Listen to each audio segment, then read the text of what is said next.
যুদ্ধবিরতি আলোচনার মধ্যেও গাজায় চলছে ইসরায়েলি বর্বরতা। গেল কয়েকদিনে নুসেইরাত আল শাটি ও আল বুরেইজ শরণার্থী ক্যাম্পে বেশ কিছু হামলা চালায় আইডিএফ।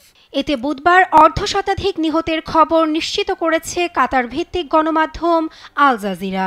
অন্যদিকে ইউনিসেফের প্রতিবেদন বলছে 2025-এর প্রথম সপ্তাহেই অন্তত 74 শিশুকে হত্যা করা হয়েছে।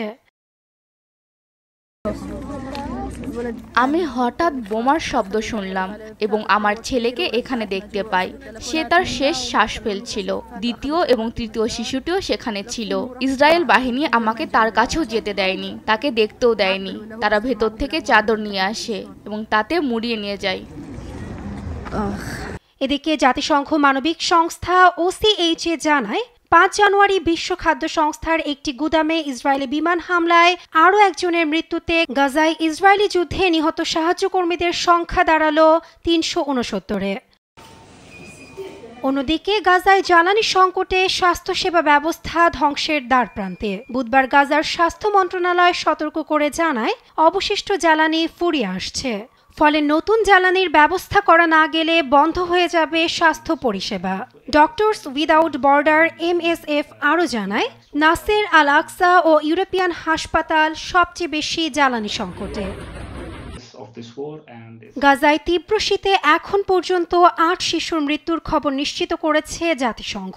এছাড়া আল জাজিরা জানায় এখনও 13,000 শিশুদের পোশাক পশ্চিম তীর থেকে গাজায় ঢোকার অপেক্ষায়। আরও 11,000 পোশাক লুটপাটের কারণে হারিয়ে যায়।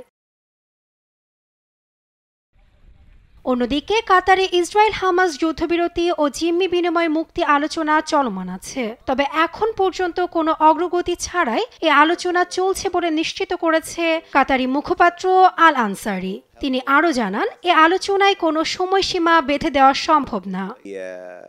আমাদের চেষ্টা অব্যাহত আছে।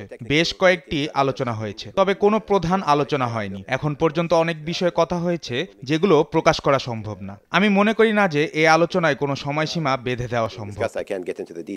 শুক্রবার এক বিবৃতিতে গাজায় পূর্ণ যুদ্ধবিরতির লক্ষ্যে পরোক্ষ আলোচনা চলছে বলে নিশ্চিত করেছে স্বাধীনতাকামী গোষ্ঠী হামাস। এদিকে মার্কিন পররাষ্ট্রমন্ত্রী অ্যান্টনি ব্লিংকেনের দাবি যুদ্ধবিরতিতে পৌঁছানোর খুব কাছাকাছি তারা।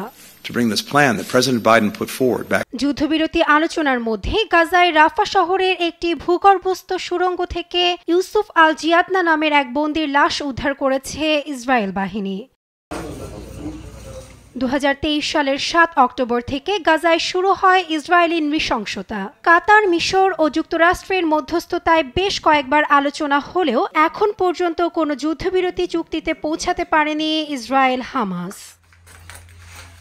Nasrin Akhtar, news desk, Desh TV.